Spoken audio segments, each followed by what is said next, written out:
Bueno, bienvenidos. Seguimos entonces con nuestro estudio del libro de Esdras. Ya terminamos la pausa que habíamos hecho con los profetas Ageo y Zacarías que profetizaron para que el pueblo reiniciara la construcción del templo, la reconstrucción.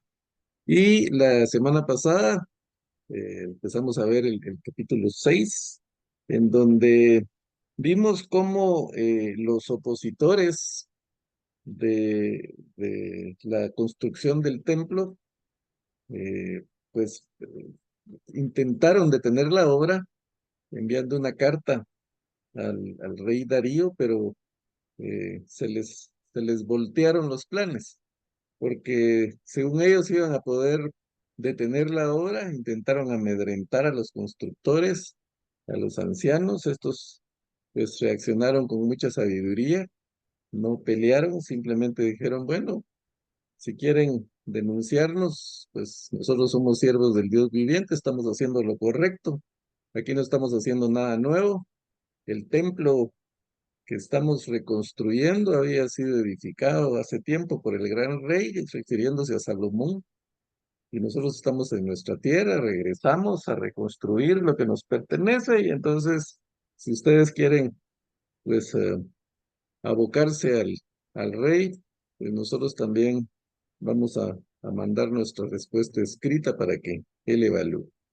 Eh, Hablábamos la semana pasada que cómo debe haber sido la reacción de, de estos dos opositores. Bueno, fueron varios los gobernadores que se opusieron, ¿verdad? Pero cómo debe haber sido cuando regresó la carta y estos que recibieron, estos gobernadores que recibieron la carta, Tatenay y Setar Bosnay y sus compañeros, me imagino, recibieron la respuesta y bueno, ahora sí, ya vino la respuesta, ahora los vamos a poder detener. Así que, pues, tardó un poquito, ¿verdad? Pero al fin ganamos, ¿verdad? Y abren la carta y cuando empiezan a leer, pues era todo lo contrario de lo que ellos querían. No solo no pudieron detener la obra, sino que el decreto del rey fue que apoyaran con sus impuestos, con lo que, con sus propios ingresos tenían que apoyar la obra, y la sentencia era que si no obedecían, pues iban a ser eh, ejecutados en una estaca como se acostumbraba a hacer en aquella época. Entonces ahora los enemigos se vuelven amigos. Ahora los opositores se vuelven colaboradores para la reconstrucción del templo, y entonces eso es lo que nos toca ver en esta semana o en este estudio. Así que, pues tenemos aquí el contexto en el pasaje que vimos la semana pasada del decreto de Darío, ¿verdad? Dice, donde decía que todos los días debían de suministrar los animales para el sacrificio, ¿verdad? Becerros, carneros, corderos. Y, y dice, determinado que el que se obedezca a esa orden será empalado en una viga sacada de su propia casa y le van a derrumbar la casa. Y dice que el Dios que decidió poner su nombre ahí derribe a cualquier rey o nación que intente modificar este decreto. O sea, él mismo se estaba poniendo eh, prácticamente la soga al cuello, porque decía que cualquier rey que desobedeciera, pues eh, iba a ser destruido. Am, entonces, publíquese y cúmplase al pie de la letra, pone Darío. Esa fue la instrucción. Entonces, pues no queda más remedio que obedecer. Y entonces, gracias a eso, el templo se terminó y vamos a ver qué pasó cuando se terminó. Y aquí están los primeros versículos. Si alguien los puede leer, por favor, del 13 al 17, siempre del capítulo 6 del libro de Esdras. Yo los puedo leer. Amén. Dice, entonces Tatenai, gobernador de la provincia del oeste del río Éufrates, y Setar Bosai y sus compañeros cumplieron al pie de la letra lo que el rey Darío les había ordenado. Así los líderes de los judíos pudieron continuar y terminar la obra de reconstrucción conforme a la palabra de los profetas Ageo y Zacarías, hijo de Ido. Terminaron pues la obra de reconstrucción como lo había ordenado el Dios de Israel y por decreto de Ciro, Darío y Artajerjes, reyes de Persia.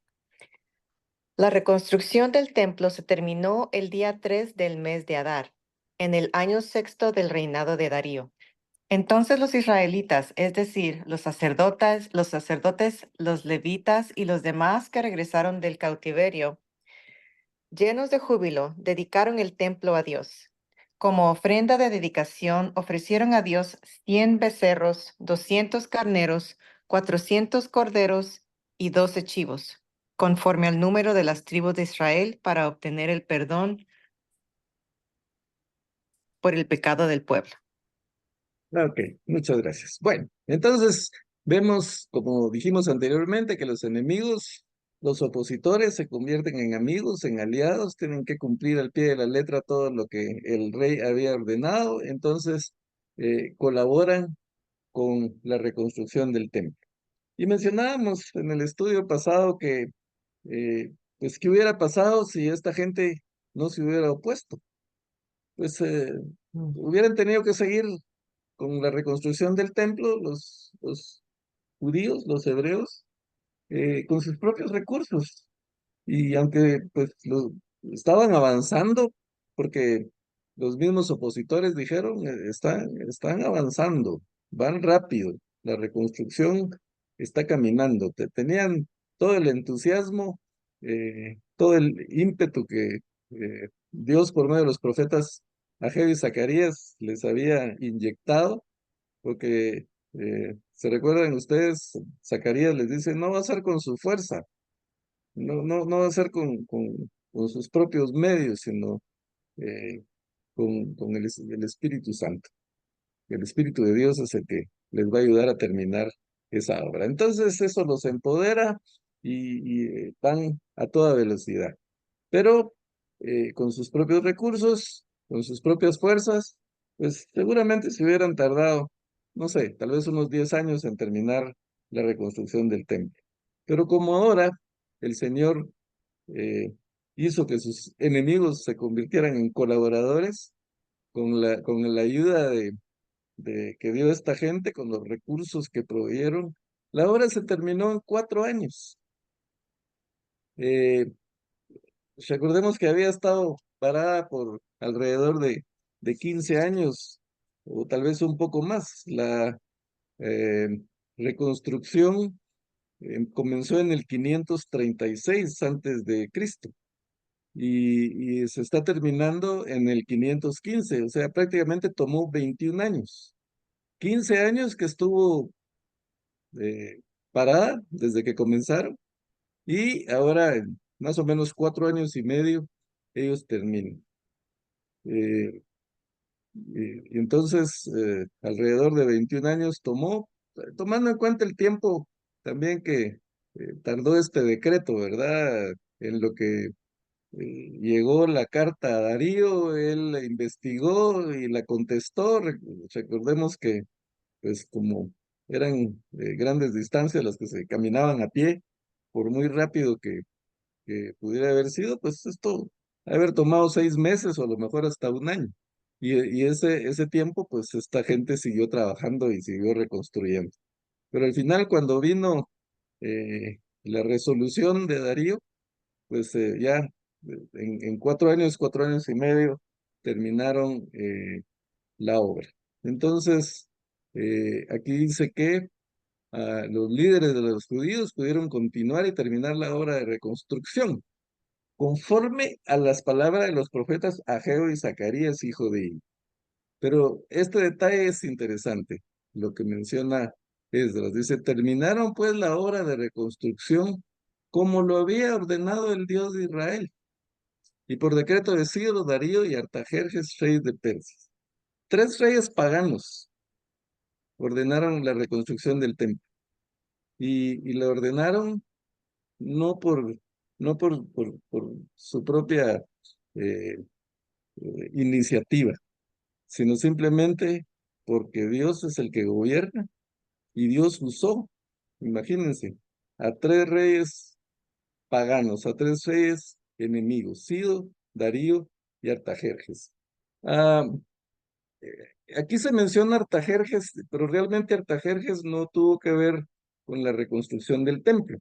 Artajerjes ordenó la reconstrucción de los muros, que los muros se reconstruyeron después de que había sido terminado el templo. Pero como hemos dicho anteriormente, la Biblia no necesariamente lleva un orden cronológico. Y aquí Esdras está como que más interesado en la parte temática, en el mensaje que está dando. Cuando Esdras escribe esto, ya estaba terminado el templo, ya estaban reconstruidos los muros. Entonces, por eso es que él menciona que Dios usó a estos tres reyes, Ciro, Darío y Artajerjes, para terminar el trabajo. Terminaron la obra de reconstrucción, dice, no habla específicamente del templo, sino de toda la obra. Eh, pero, pues, como dije, lo interesante de resaltar aquí es que cómo Dios usa incluso a los mismos enemigos, cómo Dios usa gente que, pues, no esperamos que utilice y muchas veces, pues, para su obra, pues, también utiliza gente que no eh, profesa la misma fe que nosotros o que no piensa como nosotros. Pero como él es el Rey de Reyes y Señor de Señores, pues lo que Él promete se cumple independientemente de quienes intervengan. Recordemos cómo pues usó también al rey de Babilonia. eh, Nabucodonosor tuvo que obedecer las órdenes del Señor. Según él estaba haciendo su labor de rey, pero él no sabía que incluso la invasión a, a Judea, pues era por decisión del Señor. Como los mismos aquí judíos reconocen, eh, nuestro templo fue destruido, dicen en los versículos anteriores, porque nuestros padres provocaron la ira de Jehová. Eh, entonces, la obra, pues como dice aquí, Esdras muy claramente, terminaron la obra como lo había ordenado el Dios de Israel. La reconstrucción del templo se terminó el día 3 del mes de Adar, en el año sexto del reinado de Darío. El mes de Adar era el último mes del calendario judío y equivale más o menos al mes de marzo para nosotros. Entonces, los israelitas, es decir, los sacerdotes, los levitas y los demás que regresaron del cautiverio, llenos de júbilo, dedicaron el templo de Dios. Eh, bueno, vamos a ver en los versículos siguientes que justamente después de que terminaron la obra, ellos celebran la Pascua en el mes de Aviv, que era el primer día del calendario hebreo, que equivale para nosotros el mes de abril. Por eso la Semana Santa generalmente la celebramos o a finales de marzo o a principios de abril, que eso pues coincide con la Pascua judía. Ah, como ofrenda de dedicación ofrecieron 100 becerros, 200 carneros, 400 corderos y 12 chivos, conforme al número de las tribus de Israel, para obtener el perdón por el pecado del pueblo. Cuando vemos esta ofrenda y la comparamos con lo que Salomón sacrificó cuando pues inauguró el primer templo, vemos que fue una ofrenda bastante modesta y bastante diferente. En Primera Reyes 8:63 vemos que Salomón en la dedicación del templo utilizó 22,000 bueyes. y 120,000 ovejas. Esto lo que resalta es la pobreza del pueblo ahora. Sus recursos obviamente son mucho más limitados y también es un grupo pequeño de personas comparado con las 12 tribus de Israel. Salomón inauguró el templo en la época de mayor auge del pueblo de Israel. Estaban las 12 tribus unidas y pues los recursos, como ya dije, eran pues casi que ilimitados. Ahora estamos hablando de un pequeño grupo de la tribu de Judá y de Benjamín, que era el reino del sur. Y sin embargo, pues ellos sacrifican 12 chivos conforme al número de las tribus de Israel. A pesar de que ellos representaban a solo dos tribus, el reino del sur, ellos sacrifican 12 como una señal de la unión de las 12 tribus. Y esto pues lo profetizó Ezequiel, que un día las 12 tribus iban a estar unidas. En Ezequiel capítulo 37 dice, y los haré una nación en la tierra. Perdón, dice, he aquí yo tomo a los hijos de Israel de entre las naciones a las cuales fueron y los recogeré de todas partes y los traeré a su tierra y los haré una nación en la tierra, en los montes de Israel, y un rey será a todos ellos por rey, y nunca más serán dos naciones, ni nunca más serán divididos en dos reinos, ni se contaminarán ya más con sus ídolos, con sus abominaciones y con sus rebeliones. Y los salvaré de todas sus rebeliones con las cuales pecaron, y los limpiaré, y me serán por pueblo, y yo a ellos por Dios. Y vemos, hermanos, cómo esa profecía se ha venido cumpliendo. Desde que Israel recuperó su territorio, pues ha empezado ese proceso de unificación nuevamente de todas las tribus de Israel. Eh, Eso nos demuestra que Dios es fiel a sus promesas, independientemente de el actuar de Israel, porque sabemos que Abraham fue llamado para ser de bendición a todas las naciones y pues lamentablemente Israel no ha cumplido del todo esa misión. Eh,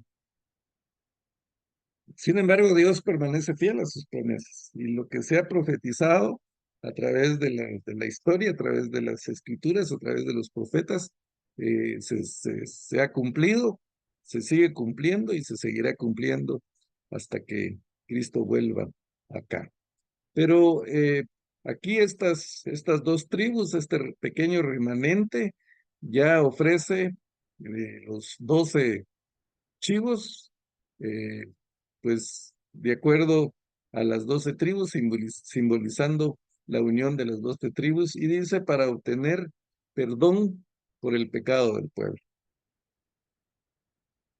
Siguiendo con la lectura, entonces, celebran la Pascua. Dice, luego, según lo que está escrito en el libro de Moisés, eh, aquí los instalaron a los sacerdotes en sus turnos y a los levitas en sus funciones, para el culto que se ofrece a Dios en Jerusalén. Los que regresaron del cautiverio celebraron la Pascua el día 14 del mes primero, el 14 de Aviv, como decíamos, que era el mes primero, que equivale para nosotros al mes de abril. Los sacerdotes y los levitas se habían unido para purificarse y estando ritualmente limpios, mataron el cordero pascual por todos los que habían regresado al cautiverio, por sus compañeros los sacerdotes y por ellos mismos. Ah, como dije anteriormente, la cantidad de animales que sacrificaron fue demasiado pequeña y demasiado modesta comparada con los que se sacrificaron en el primer templo, en el templo de Salomón.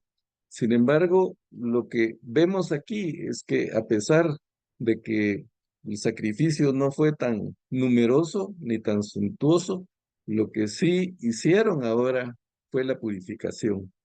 La purificación de los levitas y de los sacerdotes, su limpieza ritual, pues le dio como que realce, importancia y gloria a esta celebración de la Pascua. porque pues realmente para el Señor no importa la cantidad, la suntuosidad de las cosas que hacemos, de los templos o de nuestras actividades, sino que a Él lo que le importa es la pureza de nuestros corazones, la limpieza, la dedicación, el respeto, el temor del Señor que mostramos cuando celebramos nuestros cultos, cuando adoramos, cuando celebramos la liturgia. Y participaron todos. Ah, los sacerdotes y los levitas se habían unido, dice, para purificarse. Y estando ritualmente limpio, pues mataron el cordero pascual por todos los que habían regresado al cautiverio, por sus compañeros, los sacerdotes y por ellos mismos.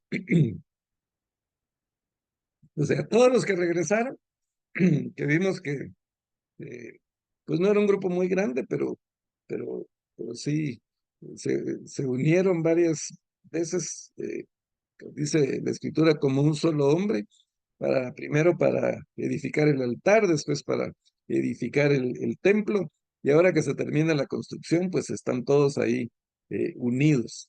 Y durante 7 días celebraron con mucho gusto la fiesta de los panes sin levadura, porque el Señor les había devuelto la alegría y había hecho que el rey de Asiria los ayudara y permitiera reconstruir el templo de Dios de Israel. Y el versículo 21 dice, los israelitas que regresaron del cautiverio comieron la Pascua junto con los que se habían apartado de la impureza de sus vecinos para seguir al Señor, el Dios de Israel. O sea, además de los que habían regresado del cautiverio, pues se unieron otros.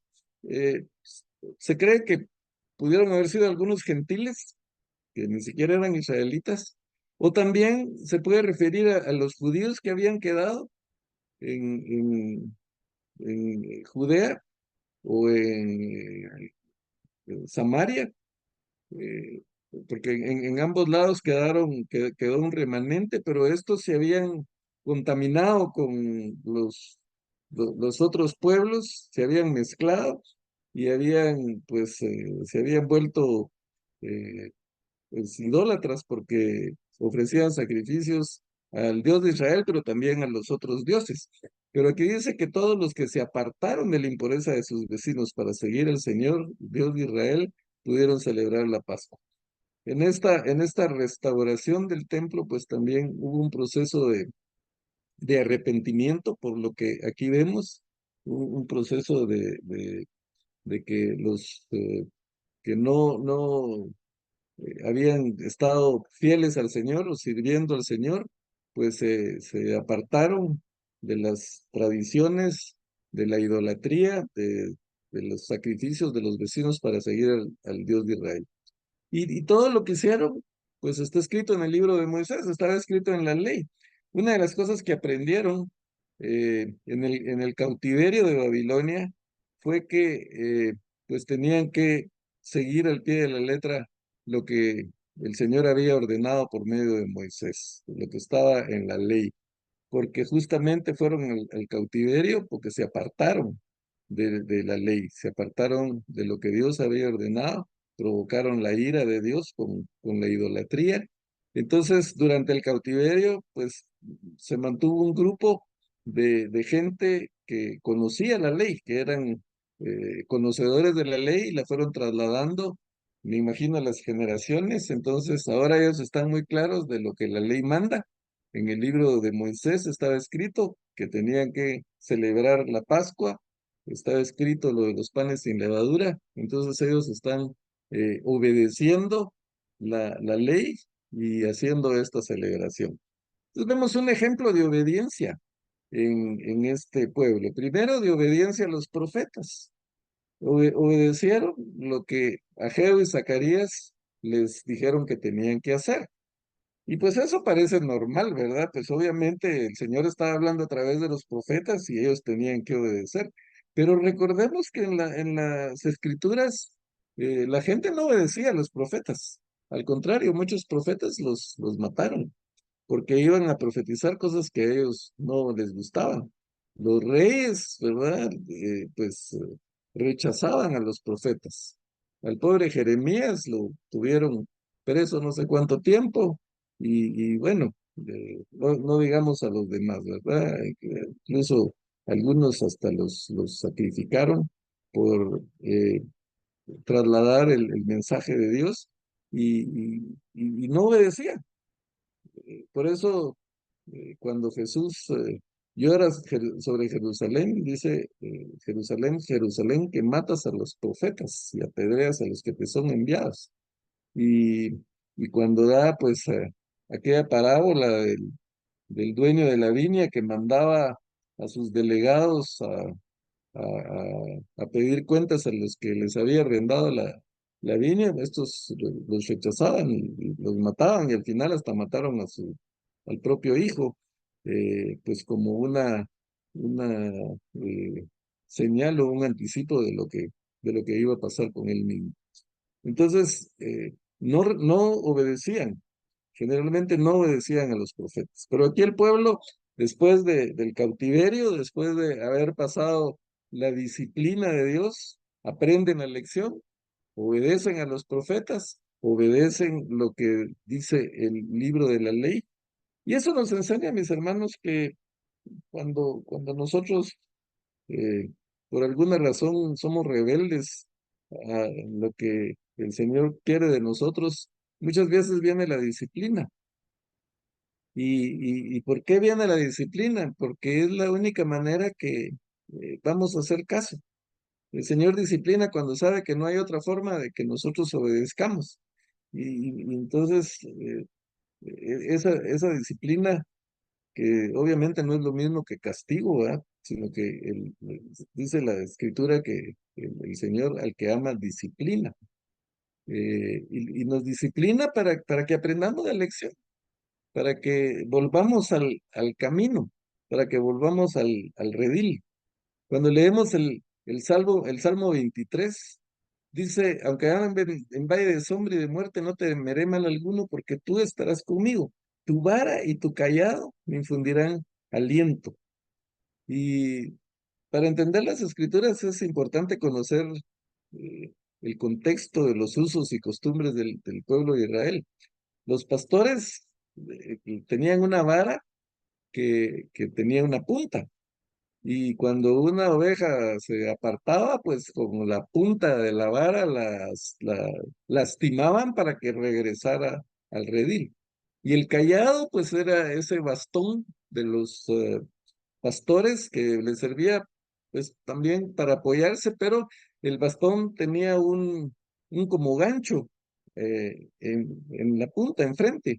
Y ese gancho servía para que cuando una de las ovejas se apartaba, pues con el gancho la jalaban del cuello, del pescuezo, para que regresara al redil.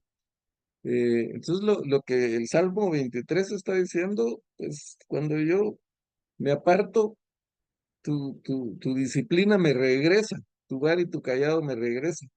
Algo interesante también de las costumbres de los pastores antiguos es que cuando una oveja se perdía y después la localizaban, una oveja rebelde, le quebraban una patita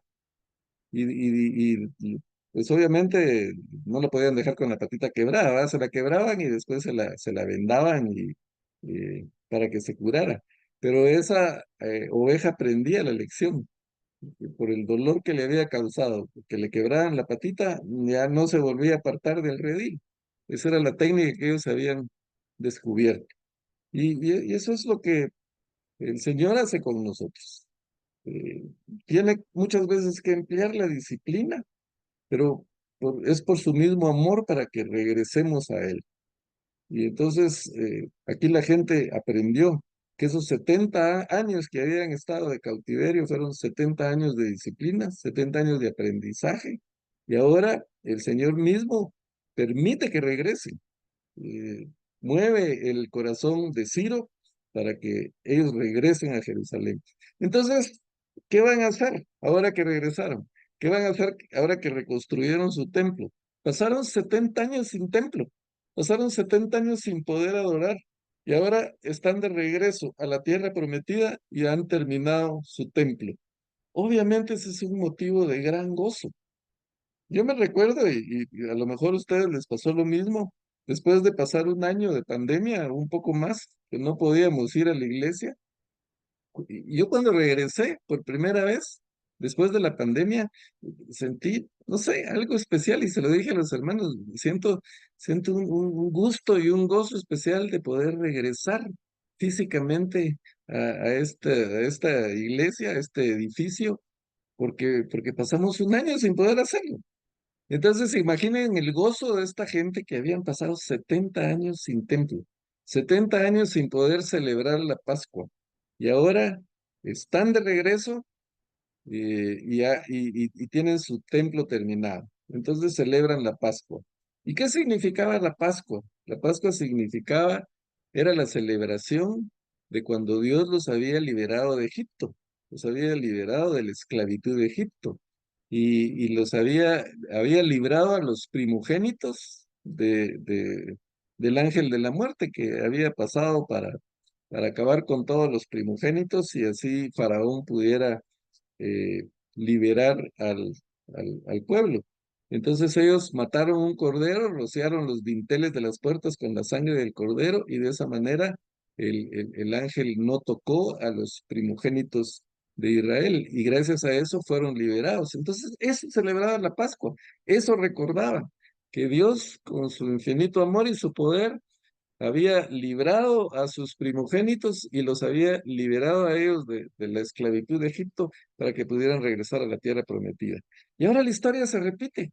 Habían regresado de Babilonia, donde habían permanecido 70 años en el exilio. Están de regreso a, a su tierra, a Jerusalén, y tienen su templo construido.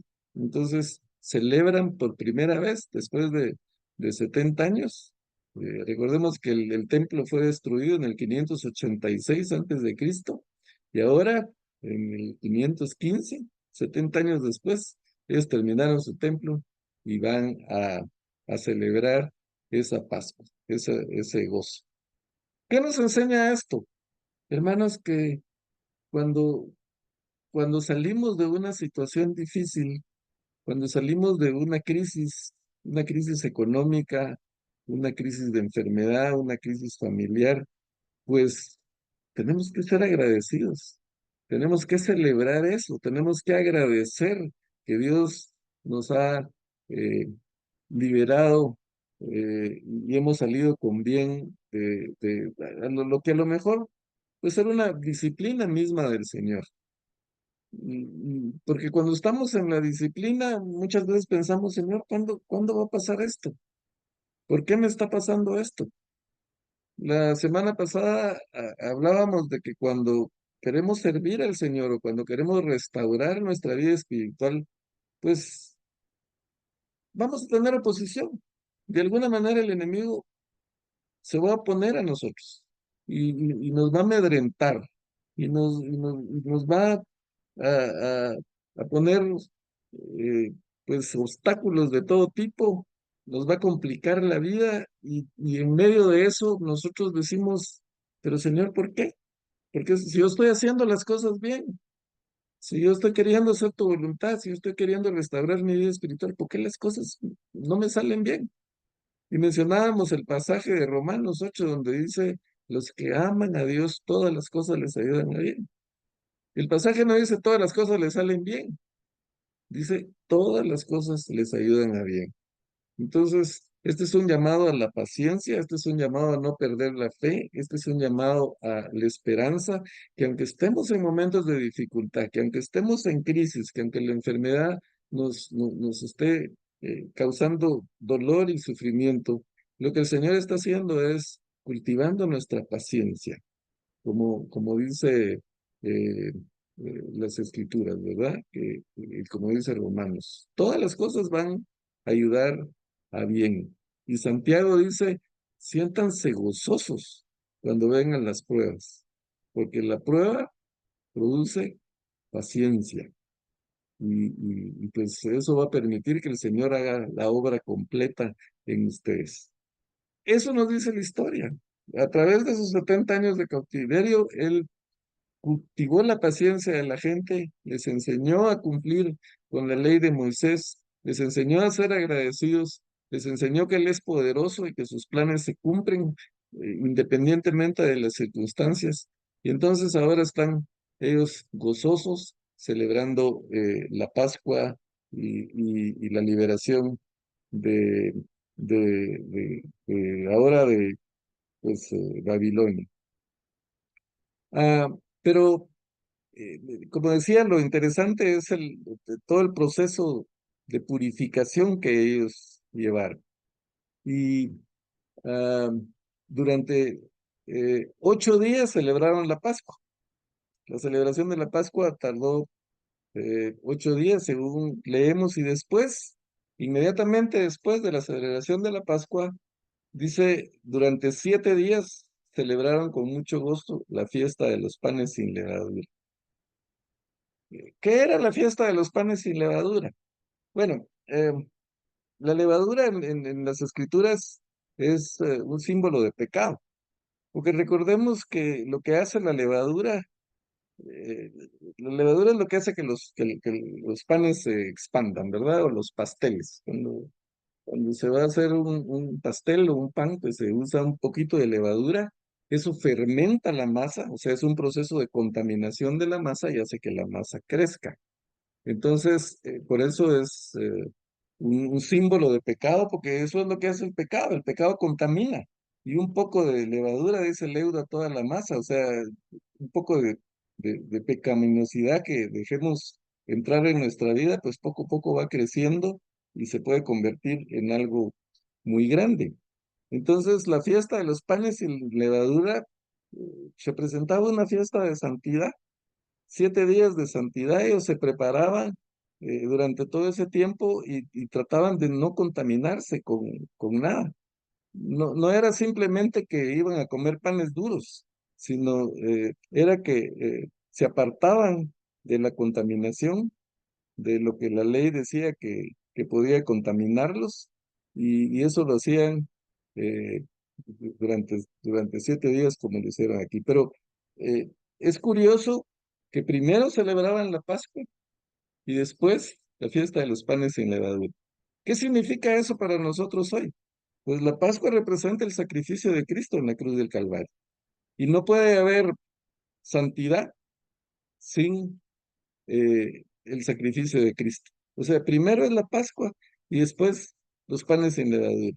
Porque después de que Cristo nos ha liberado de la esclavitud, después de que Cristo nos ha perdonado, pues tenemos que caminar hacia la santidad.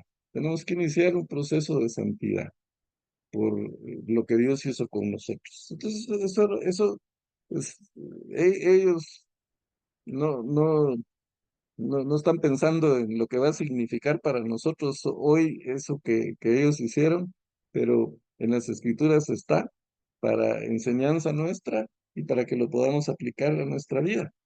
Y cuando celebraron la fiesta de los panes sin levadura y la Pascua, dice, lo celebraron con mucho gozo. Eh, y mis hermanos, la santidad en nosotros, la intimidad con Dios, tiene que producir gozo. Hay quienes dirán, ala, es que privarme de cosas, ¿verdad? Y tratar de santificarme, pues como que va a ser un sacrificio para nosotros, para mí. Pero eso no es así. El estar en comunión con Dios, el poder s- restaurar nuestra intimidad con Dios, nuestra comunión con Dios, es motivo de gozo, es motivo de satisfacción, porque cuando estamos lejos de Dios no tenemos paz. La palabra del Señor dice, no hay paz para los impíos. Y eso forzosamente es así. No tenemos paz lejos del Señor.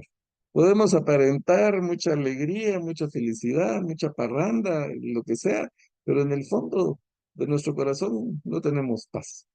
Yo recuerdo, y creo que se los comenté anteriormente, eh, vi ahí el testimonio de este cantante Ricardo Montaner, eh, que él decía en una entrevista que le hicieron, yo daba un concierto, habían 10,000, 20,000 personas eh, viendo el concierto en un estadio y yo regresaba al hotel y cuando regresaba al hotel me sentía vacío, totalmente solo, no tenía paz y yo no entendía por qué.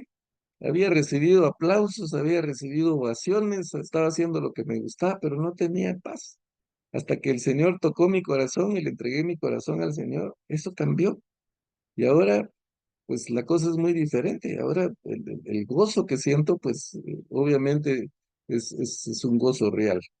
Por eso el Señor dijo, mi pasos, dejo mi pasos doy, no como el mundo la da, yo se las doy. Entonces, estar en los caminos del Señor, hacer la voluntad del Señor, no digo que sea fácil, pues obviamente necesita eh, mucho de de nuestro esfuerzo, de nuestra paciencia, de nuestra constancia, pero vale la pena seguir al Señor porque eso nos da una vida de gozo, aún en medio de las circunstancias, de las dificultades, de la enfermedad, pues como dice el Pablo, hay que estar siempre gozosos, estar siempre gozosos, dice en Filipenses, y lo dice desde la cárcel, desde una mazmorra, desde un calabozo, en donde difícilmente uno puede estar gozoso. Lo que menos puede estar es gozoso. Una de las cosas más deprimentes para un ser humano es ir preso, según la psicología. Y sin embargo, en ese lugar tan deprimente, Pablo dice, estemos siempre gozosos. Porque el tener al Señor en el corazón, pues nos da ese gozo y esa satisfacción, eh, pues que independientemente de las circunstancias, nos llena, eh, pues, con la verdadera paz. Entonces, esta gente celebraron con mucho gozo la fiesta de los panes sin levadura. ¿Por qué? Dice, porque el Señor les había devuelto la alegría. El que da la verdadera alegría es el Señor. La alegría no nos la da el mundo. La alegría no nos la dan las fiestas, no nos la da el dinero, no nos la dan las relaciones. Eh, Puede ser que nos dé una alegría momentánea, una satisfacción temporal, pero la verdadera felicidad es permanente. Y esa felicidad es el Señor el que la devuelve. Cuando restauramos nuestra relación, cuando nos apartamos del Señor y restauramos nuestra relación, pues viene esa verdadera felicidad, esa paz, esa satisfacción que el Señor lo da. Y el Señor eh, está en control de las cosas, mis hermanos. Y el Señor eh, pues, va a terminar la obra que hizo con nosotros. La reconstrucción del templo tardó 21 años. La restauración de la iglesia, pues también va a tardar hasta que la venida del Señor, pues va a estar completa la restauración de la iglesia como el cuerpo de Cristo. Pero se va a dar, como dice Filipenses 1, el que comenzó la buena obra en nosotros, Él es el que la va a terminar. Él permitió que Zorobabel pusiera la primera piedra del templo. Y a través de los profetas Ageo y Zacarías le dijo, tú pusiste la primera piedra y tú vas a terminar, tú vas a poner la última. Y así fue, a pesar de la oposición, a pesar de todo lo que tuvo que padecer, terminó el templo. Y posteriormente, pues de pronto vamos a ver un poco de Nehemías, vamos a ver también cómo incluso se reconstruyeron los muros, que también tuvieron oposición. Nehemías tenía a los constructores pues con una mano en la espada y con la otra el asadón, ¿verdad? O la mezcla para ir reconstruyendo los muros porque pues estaban eh, con el riesgo de ser atacados, pero el Señor permitió que pudieran terminar. Así que hermanos, el que comenzó la buena obra en nosotros, Él la va a terminar. Pero pues obviamente nosotros tenemos que esforzarnos y ser valientes, estar conscientes de que no es con nuestra propia fuerza ni con nuestros propios recursos, sino es el Espíritu del Señor el que nos libera, el que nos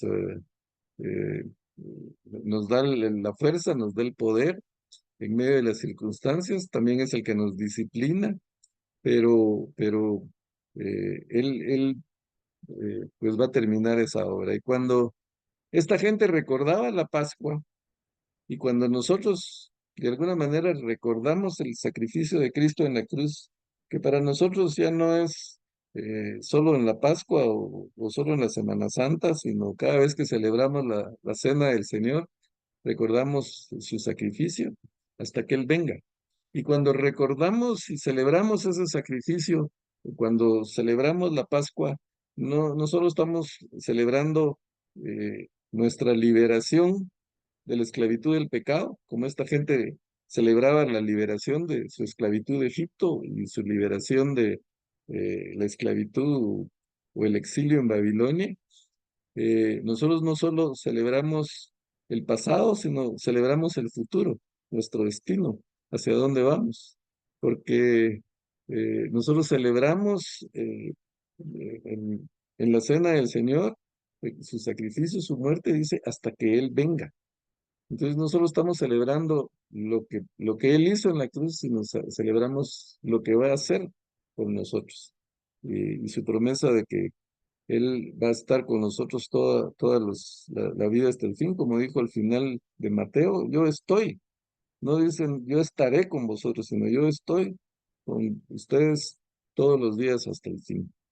Entonces esto como ya dije, pues es primero una reflexión en torno a la obediencia, a que debemos ser obedientes a lo que el Señor nos dice en su palabra, como esta gente tuvo que ser obediente a la ley de Moisés después de que aprendieron la lección, pues nos llama no solo a ser obedientes, sino nos llama también a ser agradecidos por lo que el Señor ha hecho en nuestras vidas. Con frecuencia se nos olvida de qué basura nos sacó el Señor, de qué nos ha librado. Con frecuencia se nos olvida eh, pues que donde estamos ahora no es por que seamos muy buenas personas, sino por la gracia y la misericordia del Señor. Y tenemos que ser agradecidos por esa situación, porque el Señor ha hecho con nosotros. Y, nos enseña también a celebrar con gozo las bendiciones del Señor. Hay quienes piensan que los cristianos somos aburridos, que los cristianos pues no vamos a fiestas, no celebramos, pero eso no es así. Al contrario, nuestras celebraciones son eh, pues mucho más reales porque no son externas, no es una cuestión de emoción, no es una cuestión de apariencia, sino es esa paz interior, ese gozo interior que nos da el estar en paz con Dios, estar en tranquilidad con Él y el saber que estamos haciendo su voluntad, pues a pesar de lo que pase, a pesar de las oposiciones, a pesar de los ataques del enemigo que siempre van a estar, pues nosotros podemos tener paz y tener gozo y poder celebrar eh, las bendiciones de Dios. Entonces, dice que la adoración en el templo se reactivó y era importante porque era la forma que ellos podían estar en comunión con Dios.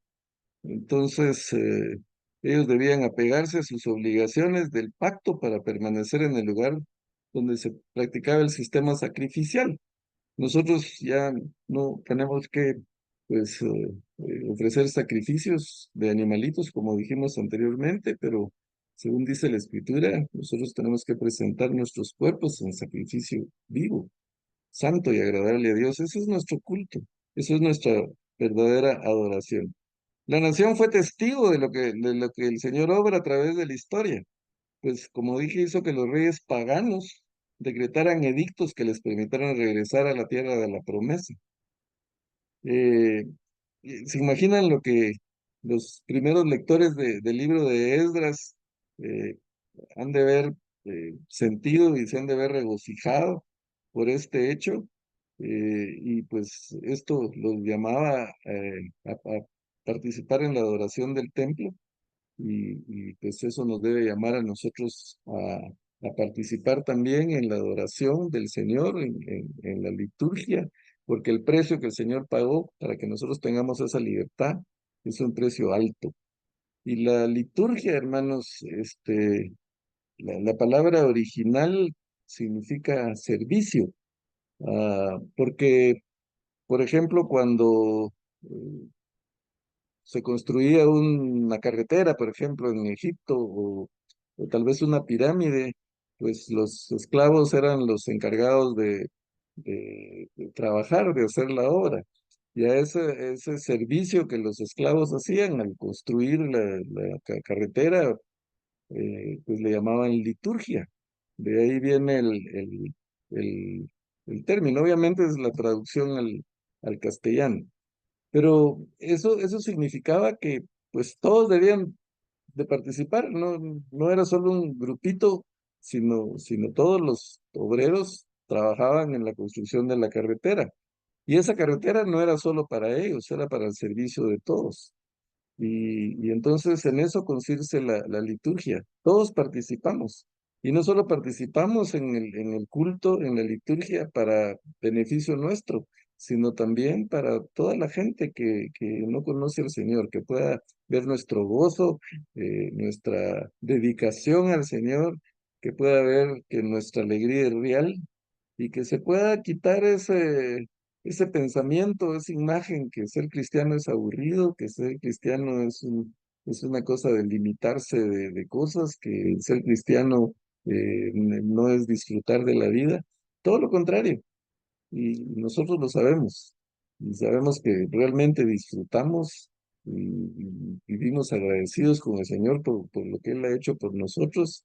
Nuestra paz es interna, es verdadera, es real, nuestro gozo también es real y eso se nota, se tiene que notar en los demás y nos sirve de testimonio para que también los demás disfruten de esa liturgia, disfruten de eso, todas esas bendiciones que el Señor nos da. Entonces, esas son las enseñanzas del estudio de hoy, de la historia de hoy. Ah, Hay muchas historias del pueblo de Israel. Y por ejemplo, hay los libros llamados apócrifos, los que nosotros eh, consideramos que no son parte del canon bíblico. Y una de las razones por qué no las consideramos parte del canon es que los judíos tampoco los consideraban dentro del canon. Pero son libros históricos y son muy útiles porque contienen la historia de Israel y nos ayuda a entender el contexto. Por ejemplo, el libro de Macabeos nos habla de las rebeliones de los macabeos eh, previos a la venida de Jesús y tienen muchos elementos que nos ayudan a entender el Nuevo Testamento. De hecho, todo lo que es el Antiguo Testamento, incluso estos libros apócrifos, nos ayudan a entender el Nuevo Testamento por el contexto. Entonces, contienen mucha historia. Pero la diferencia entre los libros que nosotros consideramos parte del canon y los que son apócrifos es que estos libros no solo son historia, sino que tienen un mensaje de Dios para nosotros. Hay quienes dicen, la Biblia es historia y nada más. Pero no, estos libros son inspirados por el Señor y vemos la diferencia cuando nos dicen algo, nos dejan una enseñanza, nos dejan instrucciones del Señor para nosotros. Si leemos esto así por encima, pues vamos a pensar, sí, qué bonita es historia, ¿va? Pero yo qué tengo que ver con eso. Pues a través de estos estudios lo que queremos demostrar es que sí tienen enseñanza para nosotros, que sí hay mucho contenido para nosotros, que aparte de la historia, que la historia nos revela la fidelidad de Dios, para sus promesas y para el pueblo de Israel.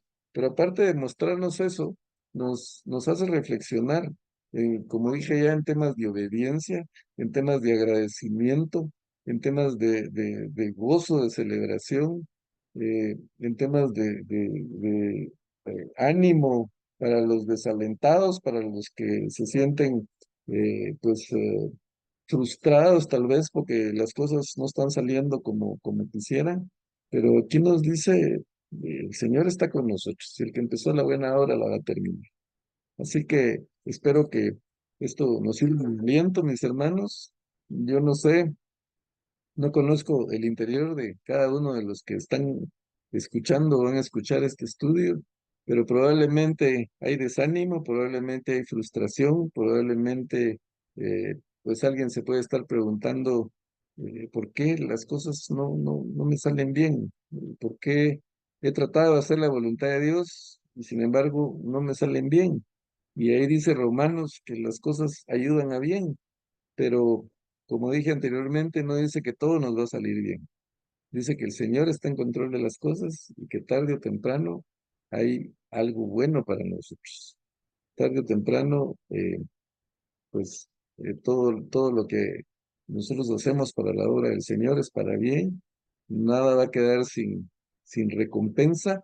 Alguna recompensa la tenemos en este mundo, otra recompensa la vamos a tener en la eternidad, pero los que trabajan para el Señor, pues de alguna manera vamos a tener recompensa. Ni un vaso de agua que demos al necesitado, ese va a quedar sin recompensa.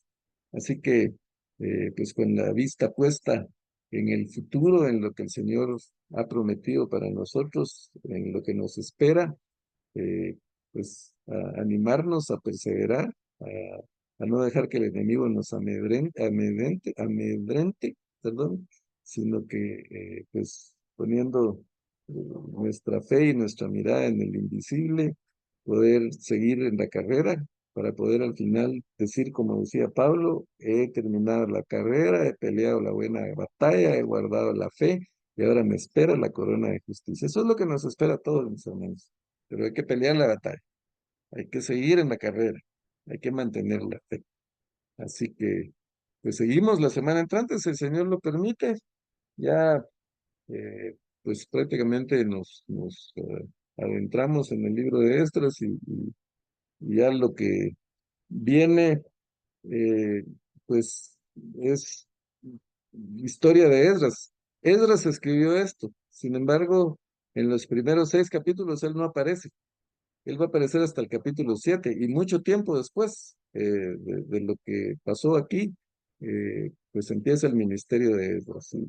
Tal vez no vamos a ver versículo por versículo como lo hemos hecho hasta ahora, probablemente tengamos que resumir varios capítulos, pero vamos a ver también la enseñanza que nos da el ministerio de Esdras y pues todo lo que podemos sacar de esos capítulos. Así que esto es lo que tenemos para hoy. Am, pues siempre dejo un pequeño tiempo ahí por si alguien quiere hacer algún aporte adicional o alguna pregunta. eh, pues estamos abiertos en este momento para oír sus dudas, sus preguntas, sus aportes, sus protestas, lo que quieran.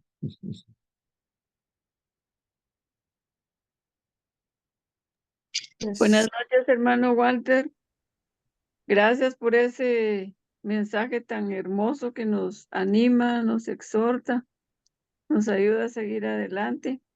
No cabe duda que definitivamente la palabra de Dios nos habla y pues me siento muy bendecida con los estudios. Gracias. Que Dios lo bendiga grandemente, hermano.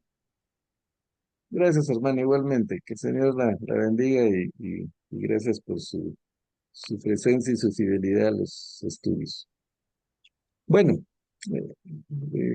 sí, Nuri, No, pues ¿quiere sí, que decir a algo? todos nos sirve mucho, ¿verdad? Porque en las iglesias muchas veces hay dificultades y uno a veces se desespera, ya no quiere seguir, pero realmente hay que seguir como dice la palabra del Señor, ¿verdad? Que tenemos que ser constantes y seguir, porque ya sabemos que Él siempre va a obrar.